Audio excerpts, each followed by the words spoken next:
kali ini kita di channel YouTube-nya RA Production Official. Ya, jangan lupa subscribe, pasti subscribe dulu nggak apa-apa. Di acara rahasia, nanti dah gua belum nemu rahasia, ya RA rahasia.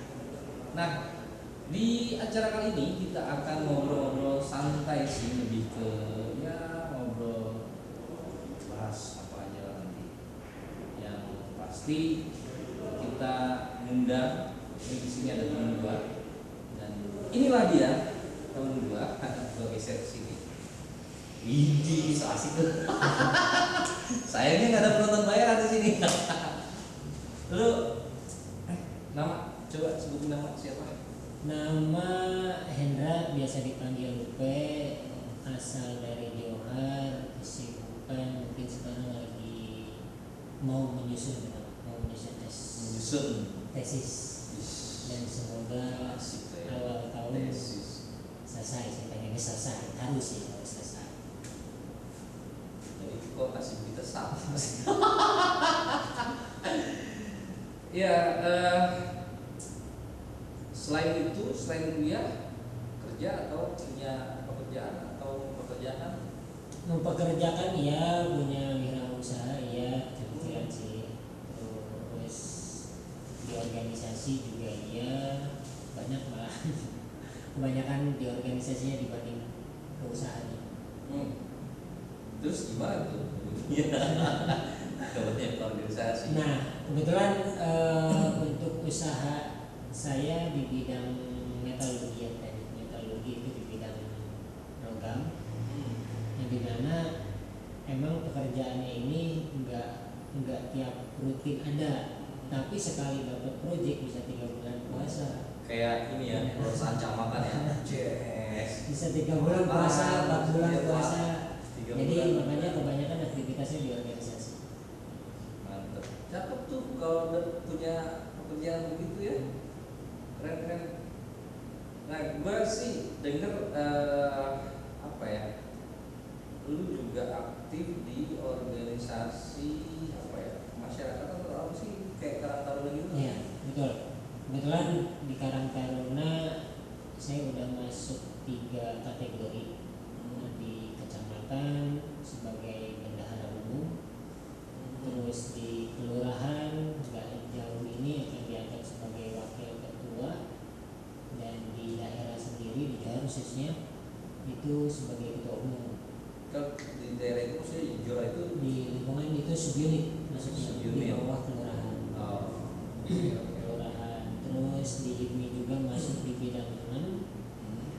Di Jabar bergerak, kebetulan baru juga kemarin diangkat sebagai wakil ketua 3. Itu membawahi bergabung organisasi bergabung. tak. Ya, memang kalau di usia muda atau usia kayak lu sih lagi seru-serunya ya berorganisasi. Iya. Apa sih yang mencari emang itu passion lu atau gimana? Yang dicari sih pertama link ya, karena tanpa kita pungkiri kita hidup di sosial ya pasti membutuhkan banyak orang. Salah satunya mau nggak mau ya kita harus bergelut di organisasi. Iya. Kita ketemu sama orang A, orang B, orang C yang berbeda-beda kepala, berbeda pemikiran, yang memang itu buat pelajaran-pelajaran kita satu sama. Oke. Kalau gini, apa ya, kan orang itu punya goals ya dalam hidup. Goals. Nah, goalsnya hidup itu apa sih? Arahnya mau kemana nih? Someday gitu lu mau jadi kayak apa atau kayak gimana? Kalau bosnya sih pengen nyantai di hari tua itu pasti. Enak banget ya. Untuk saat ini lagi ada niatan atas dukungan kawan-kawan, dukungan orang tua, bahkan dukungan yang menurut saya pribadi itu Alarm bos, sorry lanjut. gimana nih? Ya, lu ada niatan. Udah didukung keluarga, teman-teman sampai situ tadi. Ya, ada niatan untuk mencoba beralih ke dunia politik. Politik yang semoga aja ini bisa menjembatani teman-teman di luar sana yang memang sulit untuk mendobrak keinginan mereka, salah satunya ya bidang kerja, terus bidang ekonomi, usahanya dan segala macam. Karena kita lihat permasalahan-permasalahan yang ada khususnya di lingkungan saya pribadi itu kebanyakan yang berurusan di ekonomi yang mengakibatkan kriminal, mabok-mabokan, narkoba dan segala macam. Kalau misalkan kita bantu dengan kategori ekonomi beliau, pasti yang negatif-negatif tersebut itu akan tertinggalkan. Terus emang harus lewat politik? Kan masih banyak cara. Masih banyak cara, namun untuk saat ini yang bisa mendobrak ya satu-satunya jadi dewan. Gini, untuk menampung aspirasi masyarakat. Ya, segimana hebatnya atau apa kalau menjadi dewan memang bisa merubah itu. Toh kita bisa lihat ya, maksud gue gini, ya memang nggak semua, tapi banyak juga dewan yang tadi ya apa ya bahasanya, oknum atau apa ya, yang udah jadi tapi ya tetap aja lupa gitu sama ya. Kalau itu sih lebih balik lagi ke niatan diri pribadi kan. Karena awalnya saya terjun di Karang Taruna pun yang niatan saya buat mengabdi ke masyarakat ya imbasnya kayak sekarang gitu. Yang udah kurang lebih saya 1,5 tahun menjabat di lingkungan, yang udah saya berikan ya alhamdulillah santunan berjalan. Hampir tiap bulan kita rutin santunan, ada kegiatan gitu ya. Terus beasiswa ke anak SD yang kurang mampu dan prestasi kita udah berikan juga. Terus terakhir alhamdulillah bulan puasa kemarin kita udah dapat hibah bulan untuk kendaraan emergensi buat masyarakat yang kurang mampu. Bagus sih, support sih gue buat anak muda memang yang udah punya sense of apa ya, humanity gitu ya. Cuma ya agak gue sih masih nggak tahu nih, gue masih belum nyambung nih kalau misalkan tadi katakan persoalan ekonomi, kemudian sosial dan lain sebagainya, menurut lu bisa ditangani atau diselesaikan ketika lu terjun ke dunia politik ya. Toh ya ini subjektif aja, menurut gua masih banyak cara gitu ya untuk menyelesaikan persoalan-persoalan tersebut.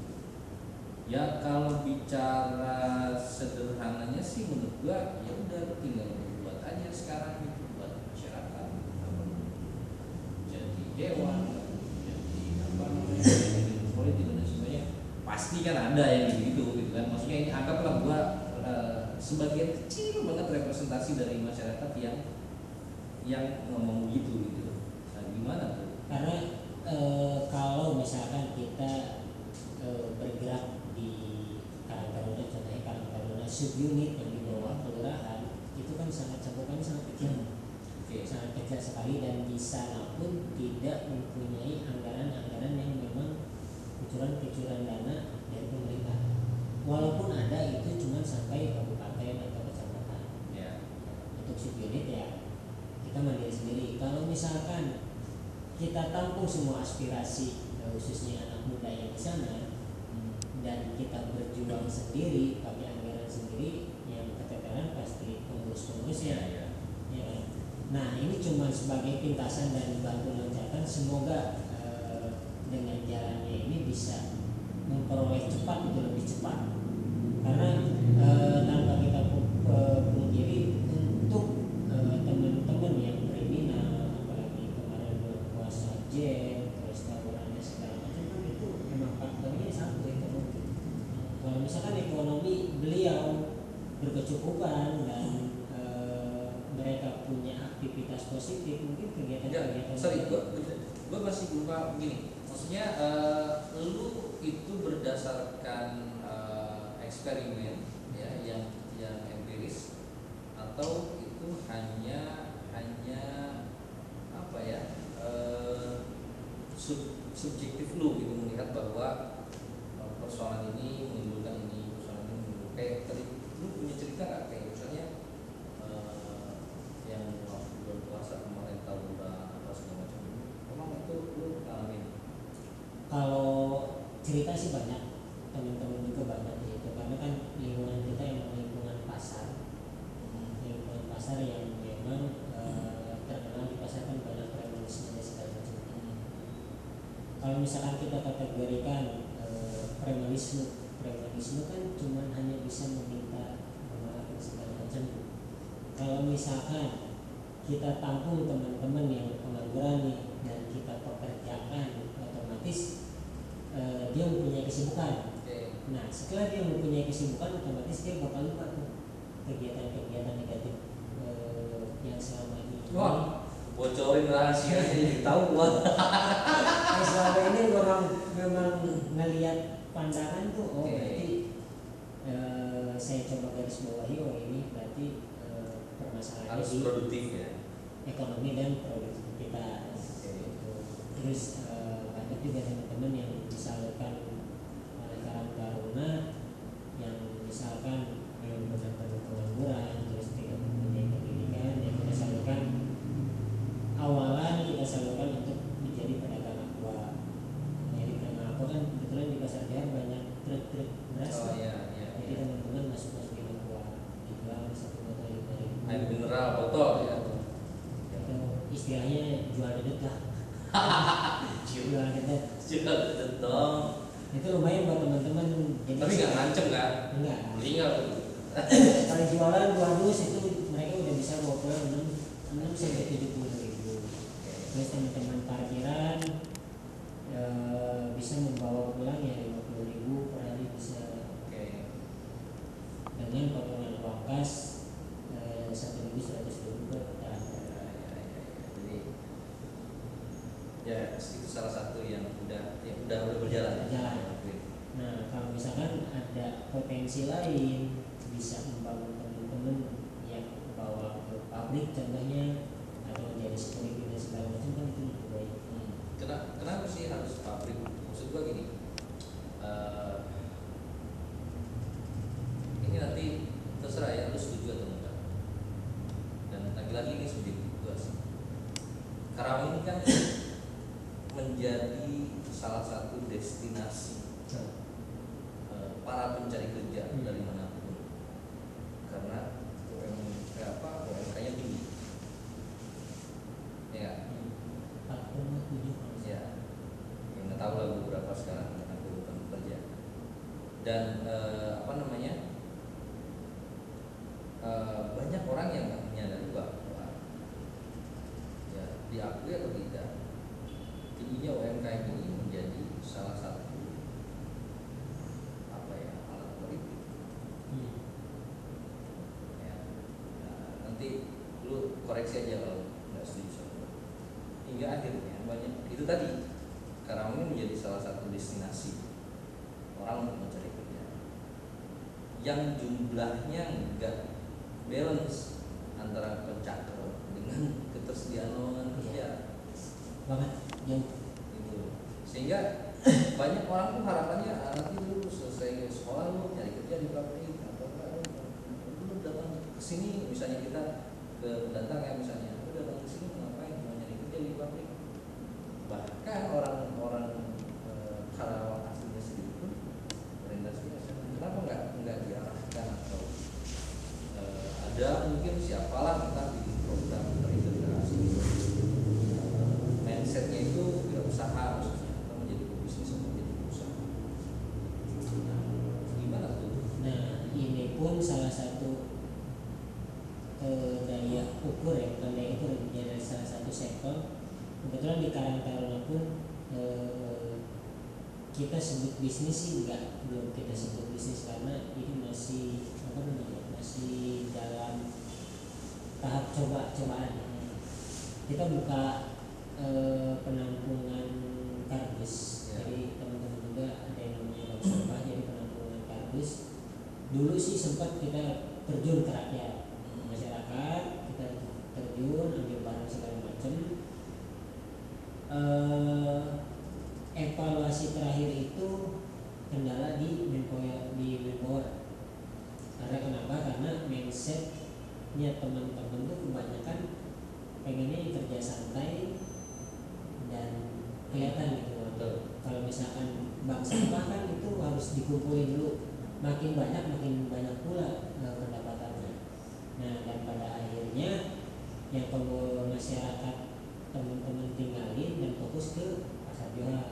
Dan sekarang teman-teman lagi ke pasar Johar itu seminggu 2 kali, dan alhamdulillah 3 manpower pengurus Karang Taruna yang mengurusi bank sampah ini ya per bulan dapat sampai 1,5 juta.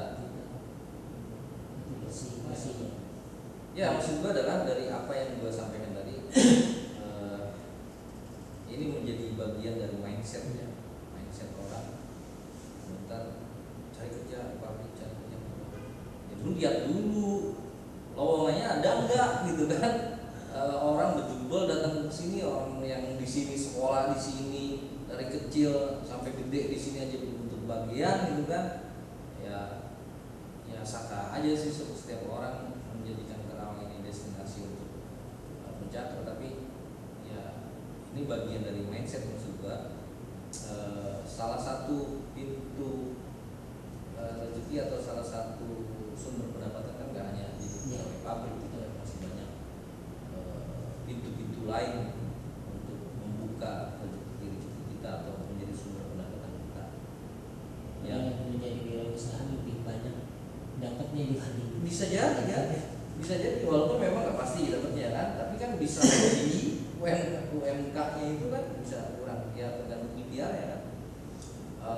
Apalagi sekarang udah industri digital kan, orang istilahnya segabut-gabutnya kalau otaknya jalan kreatif kan bisa bikin konten dan bisa hidup dari situ, misalnya konten digital atau konten kreatif kan bisa hidup di situ gitu.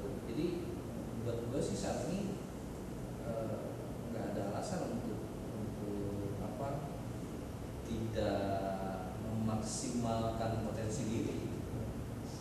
Nah kan bisa jadi begitu.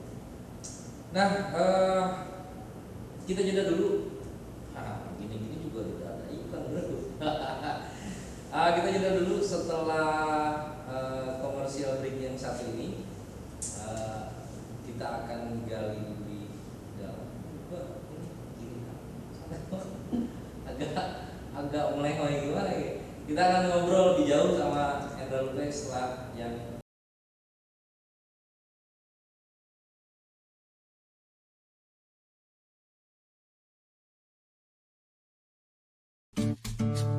Jualan skincare bisa dapat duit banyak?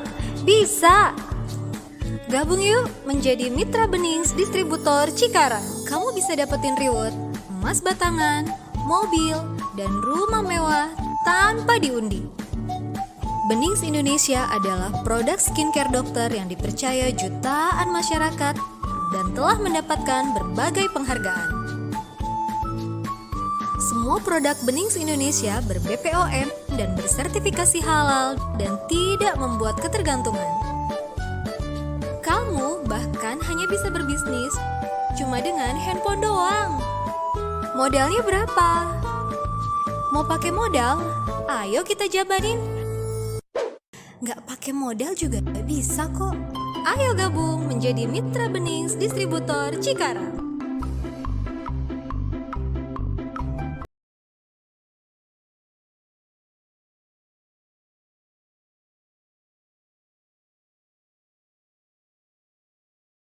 bareng gua Eden Kusnaidi, bareng Hendra Lupe atau Hendra Susila. Nah temen gue ini anak Johar bos, asik. Geng Johar mana? Asik. Ya tadi kan udah ngobrol banyak nih. Terlalu serius sih sebenarnya. Gue nggak berharap obrolan ini terlalu serius sebenarnya.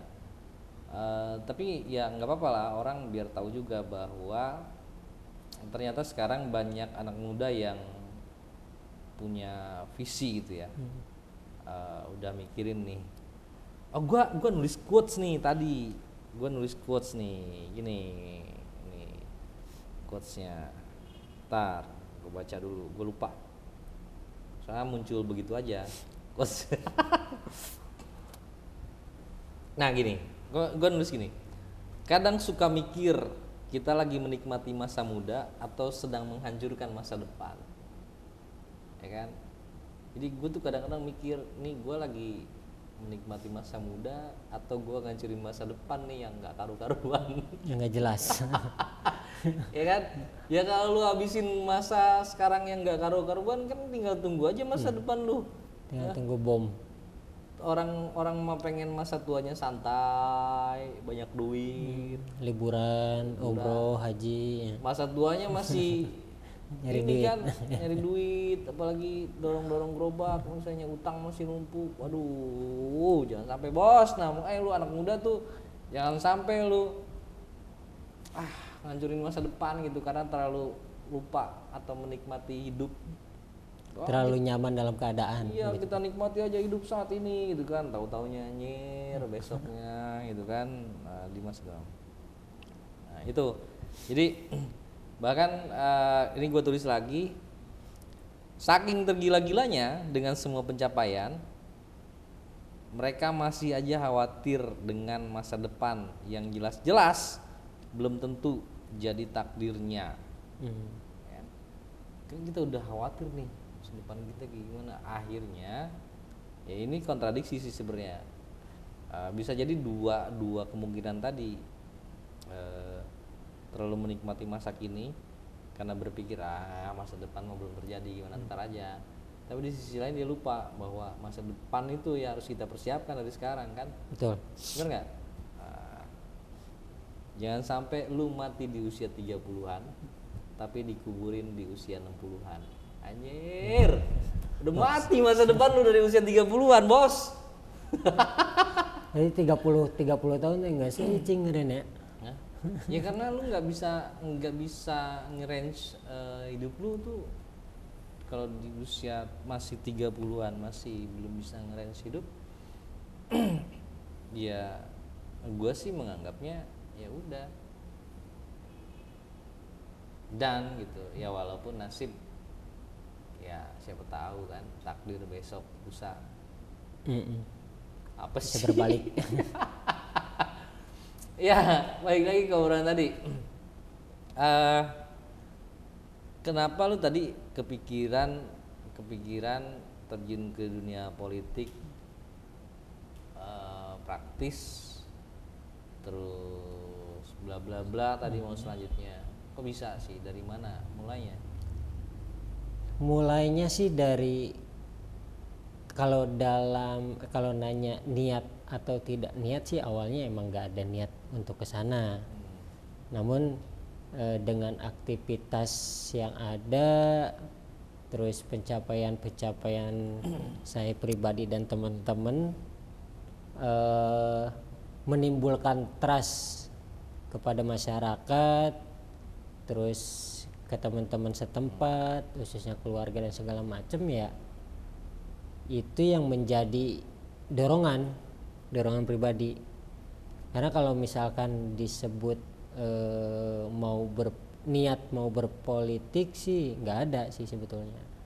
Cuman ya atas balik lagi ke dukungan teman-teman, karena terjun dunia politik nggak punya suara omong kosong, ya kan. Tapi kalau misalkan berbicara udah didukung sama teman-teman, sama keluarga, sama istri khususnya, dan masyarakat setempat, ya kenapa nggak kita coba aja gitu. Masalah di depan ya kita hadapi nanti di depan, tapi sambil berjalan ya sambil kita atur strategi dan segala macamnya. Iya, karena kan nggak gampang, tadi gue bilang ya di awal, nggak gampang untuk itu, dan harus benar-benar extraordinary gitu menyiapkan diri di situ. ya bagus sih kalau ada niatan ke sana ya. Jadi kebermanfaatan lu lebih luas gitu ya. Betul. Yang tadinya di Karang Taruna tadi Cakupannya skupnya subunit subunit. gitu kan. Mungkin orang-orang yang dukung lu juga lihat kan di situ lu gimana gitu kan, akhirnya malah dukung supaya lu bisa bermanfaat lebih jauh, kira-kira begitu ya. Oke. Nah, ya itu yang gua sih melihatnya ya entah amanah atau beban lah ya, tergantung bagaimana lu menyikapinya gitu. Yang pasti titip aja bro, kalau nanti nggak jadi jangan stres. Kalau jadi ya jangan sampai lupa ya Nggak kan. jadi harus liburan, intinya mah nggak jadi liburan. Ya iyalah. Jadi Jangan stres. sampai nanti populasi orang stres di rumah sakit jiwa bertambah setelah amit-amit anjir. Setelah pemilu. Tapi itu banyak loh, bener begitu loh. Ya karena ekspektasi mereka mungkin lebih besar kayaknya. Lu ekspektasi lu gimana? Kalau ekspektasi sih disebut jalanin aja, jalan pasrahin aja. Kalau nggak menang gimana? Nggak menang ya kita anggap sedekah aja. Oke, cakep, sedekah bos. Ini yang susah. Ya dalam berbagai konteks ya, sedekah tenaga, waktu gitu ya, materi dan lain sebagainya gitu kali ya. Iya, karena kan kalau sedekah nggak hanya berbau-bau dengan Materi ya. materi. Cocok, bagus sih kalau niatnya begitu. Jadi udah ringan dari awal gitu Iya. kan. Ya kalau menang itu mah bonus lah ya. Bonus buat Lu harus konsekuen di situ. Karena nggak sedikit bro yang jadi kemudian kayak Pil KB. Lu tahu nggak Pil KB? Lu tahu nggak Pil KB? Iya. Filosofinya. Kalau orang di politik, ya kan kalau udah jadi lupa. Kalau Pil KB, kalau alasan kalau jadi lupa jadi. Lu kalau lupa bini lu Pil KB jadi. Nah, jangan sampai kebalikannya dari Pil KB. KB. Kalau udah jadi lu lupa. Ya. Kan? Itu yang PKB, terpenting. pilkada ya beda jauh lah. Ya karena gini banyak ya kadang gue juga sebagai masyarakat misalnya gue waktu itu gue dukung lu, nah, sekarang udah menang mah boro-boro mau main-main acan gitu kan. Nah, misalnya Rokok sabatang eueuh. nah, misalnya begitu. Dan berbagai persoalan lainnya kita kan nggak bisa gebuk rata ya, ada juga gitu yang baik, tapi ya nggak sedikit juga gitu yang nggak baik. Baik lagi nih Johar, lu tadi bilang bahwa di pasar tuh dunianya lebih keras, mungkin lingkungannya lebih keras gitu. Segimana sih kerasnya?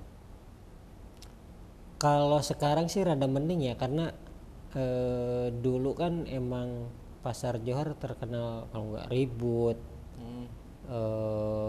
mabok dan segala macam. Tapi kalau sekarang kalau nggak salah semenjak ada pengelola pasar Johor, premanisme makin berkurang, karena semuanya dipekerjakan. Pekerjakan di sana khususnya masyarakat setempat dibantu dipekerjakan di pasar Johor tersebut. Contohnya kayak model parkir, terus menjadi pengelolanya, terus ada office boy segala macam. Yang saya tahu sih hampir 70% pekerja di pasar Johor itu ya masyarakat setempat. Cuman yang sisa-sisanya ini nih yang belum diperdayakan, mau dilempar kemana, mau diperdayakan seperti apa, mau wirausaha ya nggak bisa dan juga segala macam. 100% kali bos, kan ada juga kesempatan buat yang lain. Ya betul, cuman kan peluangnya kan nggak hanya di pasar, Betul, ya itu maksud kita gua. cari peluang yang lain gitu. Karena kan 70% udah memberdayakan masyarakat di situ aja udah luar biasa tuh. Terus juga ya mungkin ini mengurangi premanisme dan lain sebagainya. Ya orang sih ngebelain perut kan sampai segitunya, dan Apalagi kalau udah berkeluarga ya pasti milih. kalau dikasih kesempatan dan kepercayaan ya sebenarnya mereka bisa jauh lebih baik kehidupannya kan gitu. Ini hanya persoalan kesempatan aja kan. Ya bagus sih kalau begitu.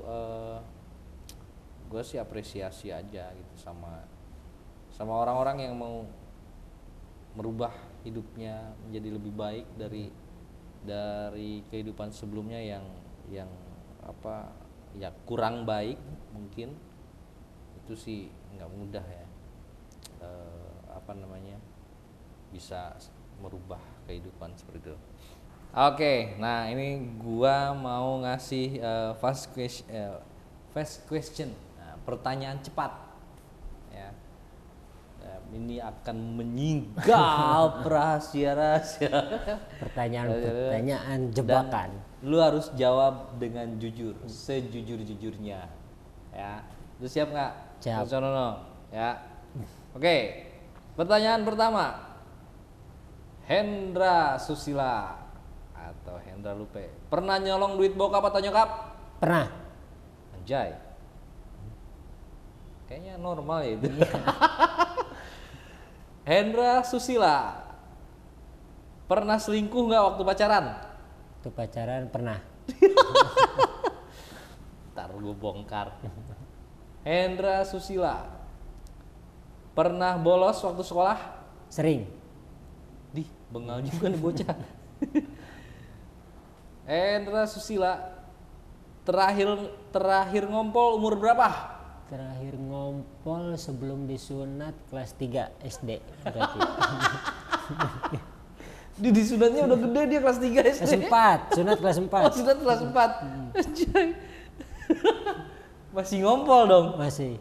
Anjir. Enggak, sebelum kelas 3 terakhir. Kelas 3 masih ngompol berarti lu. Oke. Oh ya, tahu ya si Lupe, Bro.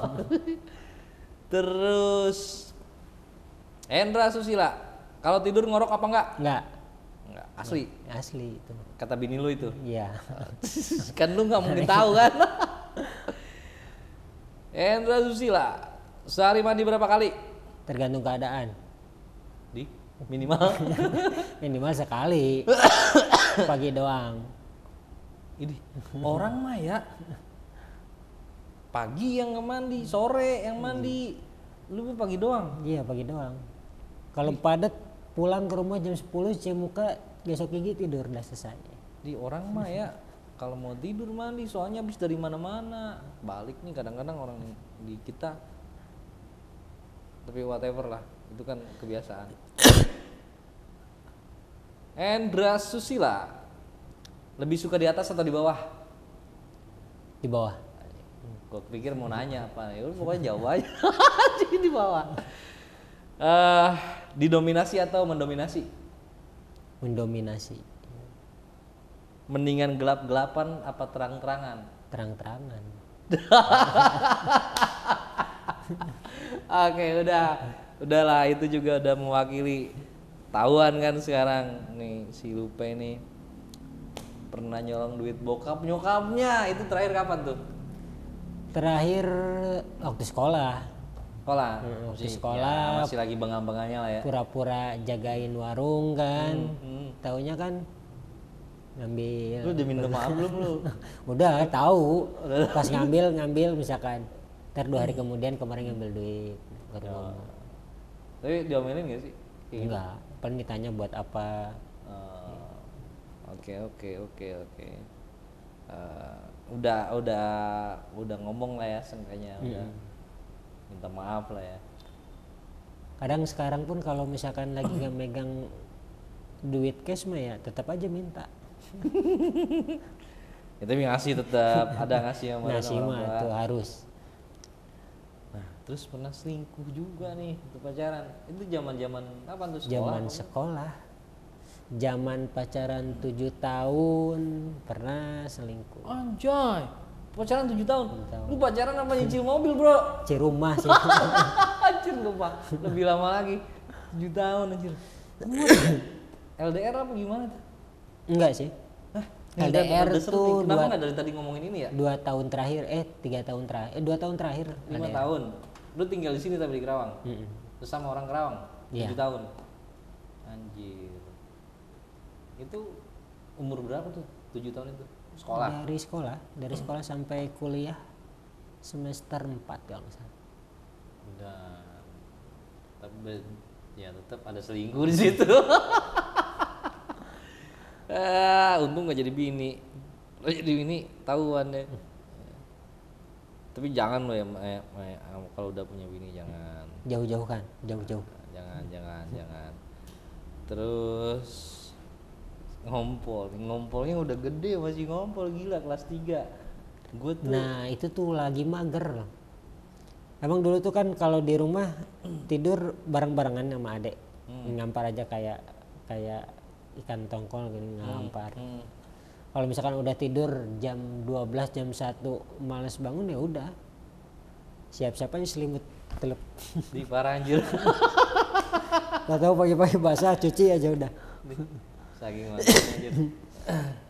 Ya udah, terus tadi apa lagi? Gajak juga dia ternyata. Iya, itu bro. Nah kalau mandi, ini setahu gua ya. Ini kan orang-orang Eropa ya, orang-orang barat sana tuh pagi mereka jarang mandi justru. Jadi bangun tidur aktivitas sikat gigi aja minimal.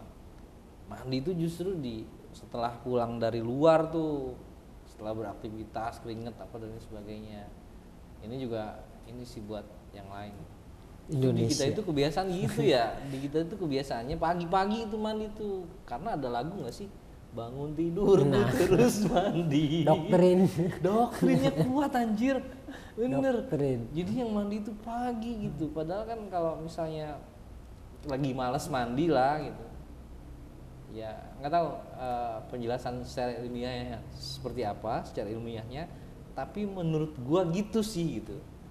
Dan itu yang dilakukan kebiasaan-kebiasaan orang di negara lain di Eropa sana misalnya, orang-orang bule itu pagi-pagi mah ya sikat gigi doang, cuci muka selesai berangkat gitu. Karena udah mandi malamnya.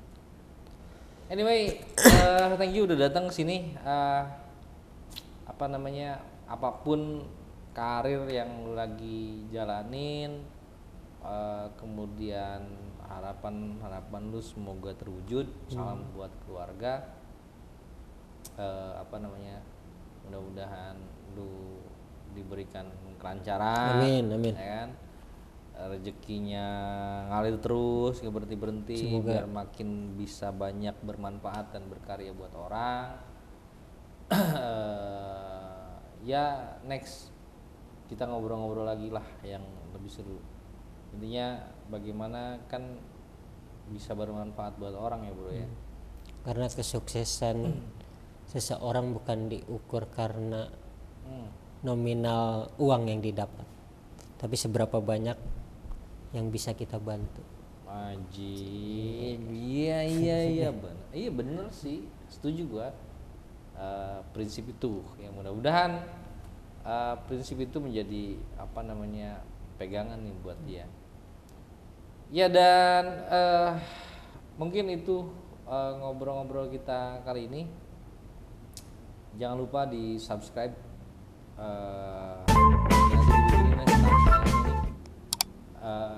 RA Production Official.